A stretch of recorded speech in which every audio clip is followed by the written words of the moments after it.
Hello there, pernah tak anda dengar pasal kapal Ghost? Kenapa ia sangat penting dalam Star Wars? Ghost bukan sekadar kapal angkasa biasa, ia adalah kapal utama bagi pasukan Rebels dalam menentang Empire dalam siri Star Wars Rebels.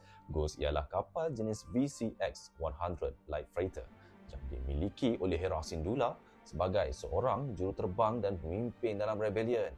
Kapal ini digunakan oleh kru Ghost termasuk Kanan Jarrus, Ezra Bridger, Sabine Wren, Garazep, Zach Orelians dan Chopper dalam misi menentang Empire.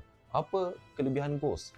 Ia memiliki sistem stealth yang menjadikannya sukar dikesan oleh musuh, senjata berat dan juga kapal kecil bernama Phantom yang boleh berpisah untuk serangan atau misi pengintipan. Ghost memainkan peranan besar dalam kebangkitan Rebel Alliance dan terus digunakan dalam era Resistance. Malah kapal ini boleh dilihat dalam The Rise of the Skywalker.